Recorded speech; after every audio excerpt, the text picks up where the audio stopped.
త్వరలో TDP గెలవబోతోంది. Nandigama జగ్గైపేటలో tough fight ఉంది. ఇక్కడ వైసీపీకి ఎడ్జ్ కనపడుతుంది. సో కృష్ణా జిల్లాలో మనం ప్రత్యేకంగా మాట్లాడుకోవాల్సిన నియోజకవర్గాలు చాలా ఉన్నాయి. మీకు బాగా పట్టున్నటువంటి జిల్లా కృష్ణా జిల్లా. గన్నవరం, గుడివాడ ఈ రెండు, అలాగే మిగతా కీలకమైనటువంటి నియోజకవర్గాల గురించి మాట్లాడుకోవాలి మనం. లాస్ట్ ఎన్నికల్లో టీడీపీ ఊహించని దెబ్బ కృష్ణా జిల్లాలో పడింది. కొంత జనసేన ఎఫెక్ట్ ఉంది. జనసేన ఓట్లు గెలిచేయటం, కాపులు ఓట్లటు చీలిపోవటం, దానివల్ల టీడీపీ చాలా సీట్లలో దెబ్బతింది. ఇంకోటి ఏంటంటే బెజవాడ అంటే రాజధాని ఆల్మోస్ట్ బెజవాడ అన్నట్టే కదా. అమరావతి అన్నా కూడా బెజవాడ రాజధాని ఇవన్నీ కూడా ఒకటే ఈక్వేషన్స్ ఉన్నా కూడా ఆ జిల్లాలో టీడీపీని తిరస్కరించారు ప్రజలు, ఓటర్లు. లాస్ట్ ఎన్నికల్లో వైసీపీకి మద్దతు ఇచ్చారు. అది ఊహించని షాక్. చంద్రబాబు నాయుడు అంటే రాజధాని పెట్టినా కూడా చాలా డెవలప్మెంట్ జరిగింది విజయవాడలో 2014-19 మధ్య. కానీ అయినా కూడా ఓటర్లు ఆఖరికి విజయవాడ సిటీలో కూడా టీడీపీని గెలిపించలేదు. ఒకే ఒక స్థానం విజయవాడ ఈస్ట్ నుంచి గద్దె రామ్మోహన్ మాత్రం గెలిపించారు. ఆయన ఆల్రెడీ అప్పటికే సిట్టింగ్ ఎమ్మెల్యే.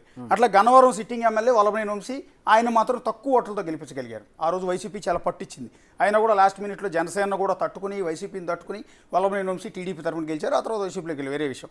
జిల్లా మొత్తంలో 2 సీట్లు తెలుగుదేశం పార్టీ. అంటే తెలుగుదేశం పార్టీకి ఆద్యుడు ఎన్టీఆర్ అదే జిల్లాకు సంబంధించిన వాళ్ళు. అలాంటి నాయకుడు పుట్టిన జిల్లాలో కూడా టీడీపీ కేవలం 2 సీట్లకు పరిమితమైంది.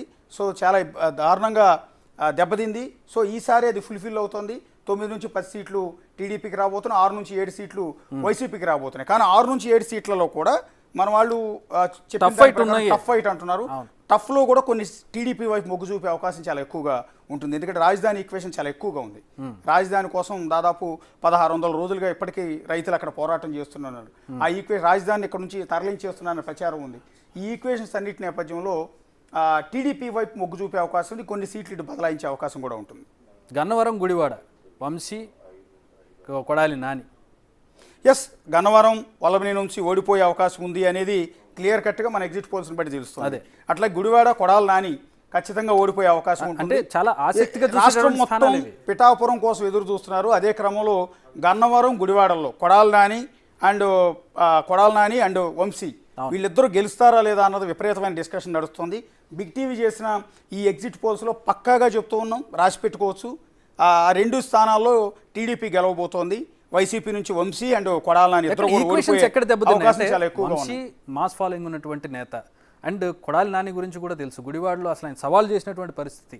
కానీ పోలింగ్ రోజు చూసినట్లయితే ఆయన ఇంట్లోంచి కదలలేదు. చివరికి ఎప్పుడు 4 గంటలకు 5 గంటలకు చాలా దీనంగా ముఖం పెట్టి ఆయన వచ్చి ఓటేసినటువంటి పరిస్థితి.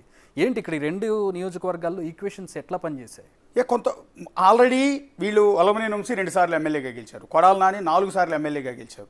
రెండోది ఏంటంటే తెలుగుదేశం పార్టీ పైన చేసిన విమర్శలు, పర్టికులర్గా చంద్రబాబును ఉద్దేశించి, ఆయన కుటుంబాన్ని, ఆయన సతీమణిని ఉద్దేశించి, ఇటు వల్లభనేని వంశీ కావచ్చు, కొడాలి నాని కావచ్చు, వీళ్ళందరూ కూడా చేసిన కొన్ని కామెంట్స్ అనేది ఓటర్లలో కొంత విరక్తిని, విసుగును పుట్టించాయని చెప్పాల్సి ఉంటుంది.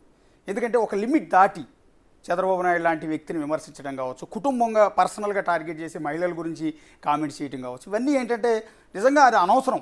వాళ్ళకి అవసరం లేదు కూడా. అలా తిట్టకపోయినా కూడా వాళ్ళు సస్టైన్ అవుతారు. పార్టీ మారినా, వేరే పార్టీలో ఉన్నా వాళ్ళకి ఆ నియోజకవర్గాలకు పట్టు ఉండేది. కానీ వాళ్ళ సొంత సామాజిక వర్గాల నుంచి వ్యతిరేకత వచ్చేసింది. పర్టికులర్గా ఈ 2 నియోజకవర్గాల్లో వాళ్ళ సొంత సామాజిక వర్గం, కమ్మ సామాజిక వర్గానికి చాలా బలమైన బలం. కానీ ఆ ఓటర్ల నుంచి తీవ్రమైన వ్యతిరేకత వచ్చింది. అదే ఈక్వేషన్స్ విమర్శలు ప్రభుత్వం మీద వ్యతిరేకత కావచ్చు, రాజధాని ఈక్వేషన్స్ కావచ్చు, ఇట్లా రకరకాలుగా రాజధాని మీద వీళ్ళు చేసిన కామెంట్స్ కావచ్చు, వీటన్నిటి ఈక్వేషన్లో బలమైన నాయకులు అనుకున్న వంశీ, కొడాలి నాని ఈసారి ఓడిపోయే అవకాశం ఉందని మన ఎగ్జిట్ పోల్ని బట్టి స్పష్టంగా అర్థమవుతుంది. రైట్, అది ఉమ్మడి కృష్ణా జిల్లాకు సంబంధించి. సో నెక్స్ట్ ఉమ్మడి గుంటూరు జిల్లాకు సంబంధించినటువంటి అప్డేట్లోకి వెళదాం. ఇక్కడ ఎగ్జిట్ పోల్ సర్వేలో ఎవరు గెలవబోతూ ఉన్నారు? గుంటూరు రాజధాని ప్రాంతం అంతా కూడా లాస్ట్ టైం అక్కడ టీడీపీకి పెద్ద దెబ్బ వేశారు. రాజధానిలో ఒకే ఒక సీట్ వచ్చింది. చాలా అంటే అక్కడ ఒక ప్రతిష్టాత్మకంగా తీసుకున్నటువంటి ప్రాంతంలో అంత దెబ్బతిన్న టీడీపీ